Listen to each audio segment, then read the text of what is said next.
Arterioles की होती है। उसके बाद जो है न्यू कैपिलरी बेड्स उस एरिया में ओपन होते हैं। ठीक, इसकी वजह से जो है ना ब्लड फ्लो भी इंक्रीज हो जाता है। ठीक है, अब वैसोडाइलेशन से दो इफेक्ट कौन कौन से हो रहे हैं? एक तो रेडनेस हो रही होती है जिसे हम लोग बोलते हैं एरिथमिया, और दूसरा जो है ना इसकी हीट की प्रोडक्शन हो रही होती है कॉज ऑफ हीट प्रोड्यूस हो रही होती है और रेडनेस हो रही होती है। ठीक है, ये याद रखना है, वैसोडाइलेशन से रेडनेस, एरिथमिया और कॉज ऑफ हीट। वैसोडाइलेशन की, ठीक है, वैसोडाइलेशन अब होगी। वैसोडाइलेशन के बाद फॉरन परमिएबिलिटी इंक्रीज होती है, एक्सोडेट फ्लूइड जो है वो इंटरस्टिशियल स्पेसेस में जाते हैं। फिर ठीक है, अब देखो फ्लूइड चला गया, लॉस ऑफ फ्लूइड हो गया। ठीक है, देखो वैसोडाइलेशन हो गई, फ्लूइड चला गया। ठीक है, इसकी वजह से अब जो फ्लूइड रहेगा ना वो स्लोअर ब्लड वॉल्यूम होगा, स्लो ब्लड फ्लो होगा उसमें, मतलब अब वेसल्स है ना उसमें बहुत कम स्लो ब्लड फ्लो होगा, और जो रेड ब्लड सेल्स है ना वो रह जाएंगे, और उसकी वजह से उसकी विस्कोसिटी जो ब्लड की बहुत ज़्यादा इंक्रीज हो जाएगी, जिसकी वजह से स्टेसिस ऑफ ब्लड हो जाएगा, मतलब ब्लड फ्लो जो है ना वो रुक जाएगा, बहुत स्लो फोल्ड करेगा, जो ब्लड फ्लो रुक जाता है। और engorgement of small vessel jam with slow moving, मतलब अब जो वेसल्स हैं उसमें से ब्लड रुकने लग गया है, जिसकी वजह से एक तो हीट बॉल प्रोड्यूस हो रही होगी, वेस्कुलर कंजेशन हो जाएगी और रेडनेस अपीयर होगी, एरिथमिया हो जाएगा, वेस्कुलर कंजेशन, क्योंकि देखो ब्लड बहुत कम स्लो मूव कर रहा है तो रेडनेस, इसको हम लोग बोलते हैं एरिथमिया, और वेस्कुलर कंजेशन। अब जैसे ही ब्लड रुका, ब्लड फ्लो कम हुआ, स्टेसिस डेवलप हुआ। ठीक है, जो न्यूट्रोफिल्स है ना जो अक्रॉस वेस्कुलर ये जो है एंडोथीलियम में होते हैं, ये एक्यूमुलेट होने लग जाते हैं, और जो इसी टाइम पे जो एंडोथीलियल सेल्स हैं, ठीक है, अभी जो एंडोथीलियल सेल्स हैं, ठीक है, एंडोथीलियल सेल्स एक्टिवेट होते हैं, किससे एक्टिवेट होते हैं? मीडिएटर्स से एक्टिवेट होते हैं। अब जब मीडिएटर्स साइटोकाइंस आए, देखो कुछ साइटोकाइंस आए, उन्हें मीडिएटर्स को एक्टिवेट किया, इधर से जो है ना फिर आके जो है ना ल्यूकोसाइट की वो एडहेजन होने लग गई इधर, कि तुम लोग जाओ उसको इधर से जो है ना मॉलिक्यूल्स को कहता है तुम अपने रिसेप्टर्स निकालो, अब रिसेप्टर्स निकालेंगे तो उधर से आके लाइगेंड बाइंड करेगा, तो ल्यूकोसाइट आगे से वो बाइंड करते हैं, ये हो जाता है। फिर आ जाती है increase vascular permeability, vascular leakage.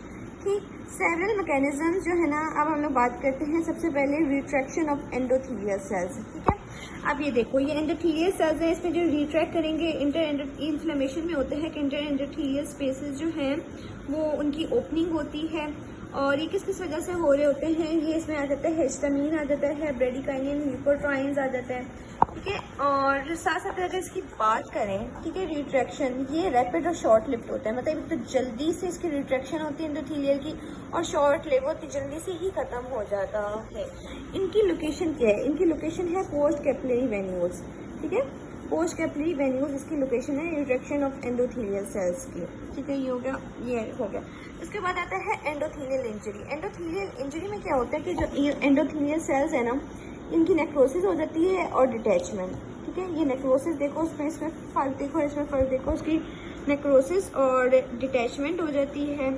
ठीक है, डायरेक्ट डैमेज जो एंडोथीलियम का है ना वो हम लोग वो बहुत, अब किन केसेस में हो रहा होता है? ये हो रहा होता है बर्न्स के केसेस में, माइक्रोबियल टॉक्सिन्स हैं। ठीक है, और ये डेवलप रैपिड होती है और लॉन्ग लिव्ड है, वो रैपिड है और शॉर्ट लिव्ड है, ये रैपिड और long lived endothelial injury, Burns और इसमें सम टॉक्सिन माइक्रो उन केसेस में ये हो रही होती है। ठीक, एंडोथीलियल इंजरी, और ये जो एंडोथीलियल सेल्स को टारगेट करते हैं, बर्न्स वगैरह सारे।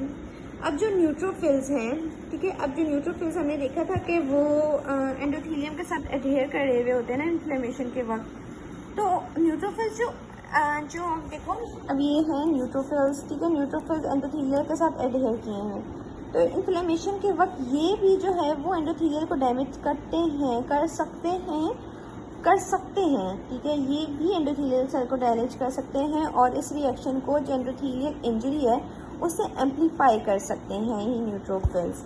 इन मोस्ट इंस्टेंसेस लीकेज जो है ना इंजरी के बाद फौरन जब कोई भी इंजरी हुई ना, ठीक है, अब देखो ये इंजरी हो गई, ये इसमें नेक्रोसिस स्टार्ट होगी, बहुत सारी होगी, इधर से लीकेज स्टार्ट हो जाएगी, और बहुत और सेवरल आवर्स तक रहेगी, अनटिल एंड अनलेस कि जो डैमेज वेसल्स है ना वो उन्हें रिपेयर नहीं किया जाए तब तक इंजरी रहती है। अब फ्लूइड का और प्रोटीन का जो ट्रांसपोर्ट है वेसल से, वो उसे हम लोग बोलते हैं ट्रांसाइटोसिस। ठीक है, एंडोथीलियल सेल्स से फ्लूइड का और प्रोटीन का हम लोग ट्रांसाइटोसिस बोलते हैं। आई थिंक से इन्फ्लेमेशन में भी इसकी मूवमेंट को ये बोलते होंगे, और इसमें इंट्रासेलुलर चैनल्स इन्वॉल्व होते हैं। इंट्रासेलुलर चैनल्स में आ जाता है vascular endothelial growth factor VEGF, जो कि वेस्कुलर लीकेज को प्रमोट करता है।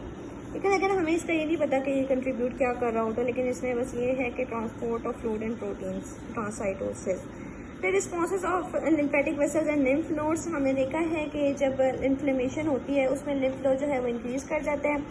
ठीक, अब लिम्फेटिक्स जो हैं वो इन्फ्लेम्ड हो जाए, सेकेंडरी इन्फ्लेम मतलब लिम्फ नोड्स के बाद आई गेस हो जाए, उसमें सेकेंड कॉज में कुछ हो जाए, उसे हम लोग लिम्फेंजाइटिस बोलते हैं। और अगर ठीक है, देखो लिम्फ नोड्स अगर जो हैं वो इन्फ्लेम्ड हुए उसे हम लिम्फेंडाइटिस, डेंटाइटिस, ठीक है, लिम्फेंडाइटिस बोलते हैं। और इसकी वजह से अब ये लिम्फ नोड्स हैं, लिम्फ नोड्स जो हैं वो जाते हैं ना, जैसे लिम्फ वेसल है, अब लिम्फ वेसल इसे ड्रेन कर रहा है, तो वो जो है वो सेकेंडरी इन्फ्लेमेशन होगी, इसको ड्रेन करने की वजह से उसे हम लोग लिम्फेंजाइटिस बोलते हैं।